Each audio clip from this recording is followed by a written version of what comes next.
नमस्कार, मैं हूं मनोज कुमार और आप इस वक्त देख रहे हैं पब्लिक इंडिया न्यूज़ नेटवर्क। और मैं इस वक्त मौजूद हूं मध्य प्रदेश की राजगढ़ जिले के पचोर तहसील के अंदर, जहां बहुजन समाज पार्टी और बहुजन समाज के तमाम उन संगठनों के द्वारा यहां तहसीलदार के नाम ज्ञापन दिया गया है। उस ज्ञापन में क्या क्या मांगे रखी गई है और किन मुद्दों को लेकर के आज यह ज्ञापन दिया गया है, आइए इन्हीं लोगों से जानते हैं। अगस्त को जो सुप्रीम कोर्ट का निर्णय आया कि जाति जो कम जातियां हैं जिनके उनके सोच अनुसार कि इन जातियों को आरक्षण दिया जाए, इन जातियों को आरक्षण दे दिया गया। मैं ये कहना चाहता हूँ कि बाबा साहब डॉक्टर अम्बेडकर ने जो संविधान लिखा, लेकिन जिन सरकारों ने जब जो सरकार रही उन्होंने संविधान का दुरुपयोग किया।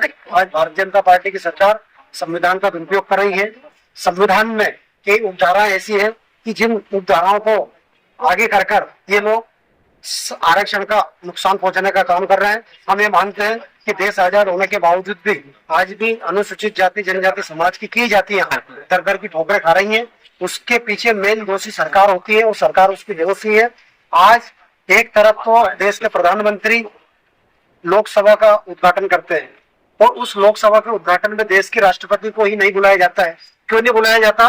क्योंकि देश की राष्ट्रपति कौन है? अनुसूचित जनजाति की। तो इस प्रकार की जब सिस्टम में ऊपर से ही पूरा जहर घुला हुआ है तो नीचे स्तर पे देश आजाद होने के बाद में भी निचले स्तर पे आज की जाति व्यवस्था फूट कर भरी ग्रामीण में, क्योंकि देश का 70% आबादी ग्रामीणों में निवास करता है और इतनी छुआछूत आज भी ग्रामीणों में अनुसूचित जाति जनजाति समाज के साथ होती है कि आरक्षण का लाभ तो उन्हें सिर्फ उन्होंने फिक्स कर लिया कि आरक्षण का लाभ हमें इस प्रकार से लेना है, तो उस प्रकार से ही वो पूरा डिवाइडेड रूल जो संघ की विचारधारा है उस हिसाब से डिवाइड कर रहा है।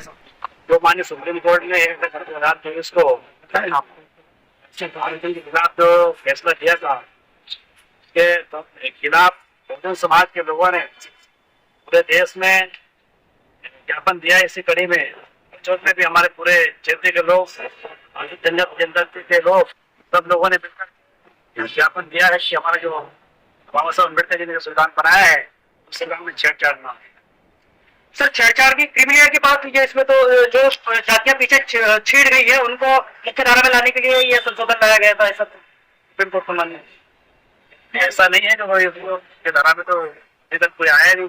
अभी आप ये बताओ कि जब हमारे देश में राष्ट्रपति बन गए, राष्ट्रपति बनने के बाद में उनसे छुआछूत हो रही है, तो फिर कहाँ आ गए? फिर आर्थिक आधार पर तो नहीं पहुंच पाए। कई जातियां ऐसी है जो आज भी मतलब जंगलों में की तरह घूम रही है, उनको वो लाभ नहीं मिलता है जो मिलना चाहिए रिजर्वेशन। इसीलिए तो उसी के समर्थन में तो हम लोग हैं। वो तो सरकार, वो तो सुप्रीम कोर्ट ने आदेश किया ना। कैमरा को घुमाइए, हम जवाब देते हैं। कोर्ट तो जातियों में जाति बांटना चाह रही है। वो कैमरा को घुमाइए, हम जवाब देते हैं। ये जो आरएसएस सदियों से चाहती है, ये समस्त जो जातियां है जातियों में बांटना और एक जाति दूसरी जाति से लड़े और आपस में ही विवाद करती रहे और वो अपने हक अधिकारों से वंचित रह जाए, ये आरएसएस और भाजपा चाहती है। लेकिन सर, ये ना तो आरएसएस का जजमेंट है ना भाजपा का, ये तो सुप्रीम कोर्ट का जजमेंट है। तो सुप्रीम कोर्ट अभी भाजपा के अधीन चल रही है, भाजपा की सरकार है और सुप्रीम कोर्ट भाजपा के अधीन चल रही है। ये कैसे कह रहे हैं? हम कह रहे हैं ना, क्या कैसे कह रहे हैं? हम कह रहे हैं समस्त जो संसाधन है उस पर भाजपा ने कब्जा कर रखा है। जिसके बाद हम बताना चाहते हैं कि क्रीमी लेयर जनरल में भी लागू किया जाए। जिस प्रकार से ओबीसी में लागू किया, ओबीसी ने विरोध नहीं किया, वो मुक्तदर्शक बनकर बैठा रहा। दलित समाज, आदिवासी समाज जागरूक है, इसने क्रिमिनल का विरोध किया। क्रिमिनल आपस में भेदभाव करता है, आपस में बंटवारा करवाने का काम करता है। आरक्षण जब दिया गया है, सभी जातियों को समान आरक्षण दिया गया है, उसमें हम हमारा मुकाबला कैसे करें? हमको पढ़ना लिखना पड़ेगा और हमारा जो हक अधिकार हमें प्राप्त करना पड़ेगा। जो जाति अगर पढ़ेगी नहीं तो उसको किस प्रकार से उसको नौकरी मिल जाएगी? उसको पढ़ना पड़ेगा। यह सामाजिक परिवर्तन का काम बहुजन समाज पार्टी कर रही है, गांव-गांव तक पहुंची है और हमेशा चलता रहेगा और काम होते रहेगा। ये सरकार के नाकामी है। अभी तक भाजपा कांग्रेस की सरकार रही है, इनकी नाकामी रही है। वो उस वंचित जाति तक पहुंच नहीं पाई है और उसका भांडा उसी जाति के ऊपर फोड़ रही है। तो ये तो आप ही मानते हैं कि कुछ एक जातियों को जो है आरक्षण नहीं मिला है? हम मान रहे हैं, बिल्कुल कुछ जातियां आज भी वंचित है। ऐसी जातियां है जो महिला के तन पर चोली नहीं है, ऐसी जातियां भी इस भारत में अभी तक प्रचलित है। तो आपका मानना है कि उन जातियों के ऊपर विशेष ध्यान देना चाहिए? बिल्कुल देना चाहिए। उनके लिए हमारा बंटवारा न करते हुए उन्हें विशेष सहायता दी जाए, उसके लिए हम समर्थन करें। देखिए, जो सुप्रीम कोर्ट ने जो आदेश दिया है वो आदेश गरीबों के हित में नहीं है। आपसी में कोटे में कोटा बढ़ाकर जो देने की बात कर रहे हैं, वो तो आपसी में छोटी जातियों को बांटने का काम किया जा रहा है। ये सब सरकार के द्वारा किया जा रहा है।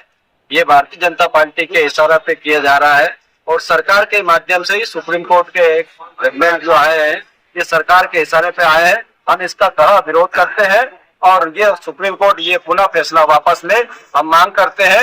और इसी संबंध में पचोर नगर में भारत बंद का आयोजन किया गया था। यहाँ हजारों के बीच में लोग इकट्ठे हुए और आयोजन को सफल बनाया। और निश्चित तौर पर सुप्रीम कोर्ट यदि इस आदेश को वापस नहीं लेते हैं तो पूरे भारत के अंदर बड़े पैमाने पर आंदोलन की आवश्यकता है। सब लोग मिलकर आवश्यकता अनुसार पुनः आंदोलन करेंगे तो सुप्रीम कोर्ट को ये आदेश वापस लेना पड़ेगा। जय भीम। ये जो जजमेंट दिया है, ये तो जो पिछड़ी जातियां हैं, जो अनुसूचित जाति जनजाति में जो पिछड़ गई है, उन जातियों को मुख्यधारा में लाने के लिए दिया गया है ना। ये सरकार की सब नाकामियां जो है वो छुपाने के लिए है। ये सब सरकार के द्वारा किया जा रहा है कार्य है। ये सब सरकार करवा रही है सुप्रीम कोर्ट से। तो ये सब जो नाकामियां है सरकार की। आज का जो बड़ा एक्शन के विरोध में जो ये पूरी सरकार की चाल है।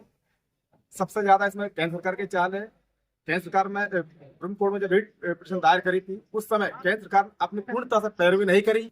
ना कोई हमारा कोई डाटा बेस है, कुछ भी नहीं है। उन्होंने कोई पैरवी नहीं करी और वो चाहती है खुद कि ये नाकामियां छुपाई जाए। जो जातीय पीढ़ी भी एससी एसटी समाज की, उनको अलग से प्रोत्साहित करें, उनके लिए छात्रवृत्ति व्यवस्था करें या उनके लिए और भी कोई व्यवस्था करें जो उनको बच्चों को आगे पढ़ाई लिखाकर आगे उनको आरक्षण लाभ मिला जाए। ना कि एससी एसटी को दो टुकड़ों में बांटकर उन्हें फूट डाली जाए। ये फूट डाल राजकर्म वाली नीति है इनकी।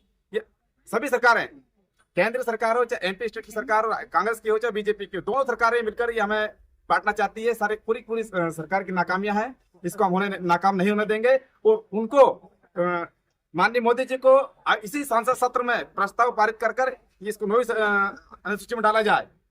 आज जो पूरे भारत में भारत बंद का आह्वान अनुसूचित जाति जनजाति वर्ग विशेष के द्वारा किया गया था, उसका अगर आउटपुट देखा जाए तो उसमें सीधा सीधा निकल के आता है कि इन वर्गों का कहना है कि हम किसी भी निचली जाति का, अनुसूचित जाति जनजाति में पिछड़ी जातियों का विरोध नहीं कर रहे हैं। बाकी सरकार से यह अपील की है इन लोगों ने कि जो पिछड़ी जातियां हैं उनको मुख्य धारा में लाने के लिए सरकार को किस प्रकार से उनकी पैरवी करनी चाहिए, शिक्षा के किस प्रकार से उनको साधन संसाधन मुहैया कराना चाहिए, उनको उस स्थान पर लाने के लिए, उनका पिछड़ापन दूर करने के लिए क्या क्या स्कीमें सरकार को लानी चाहिए। ये सारी बातें आज यहाँ ज्ञापन देने वाले और भारत बंद का आह्वान करने वाले लोगों के द्वारा किया गया है।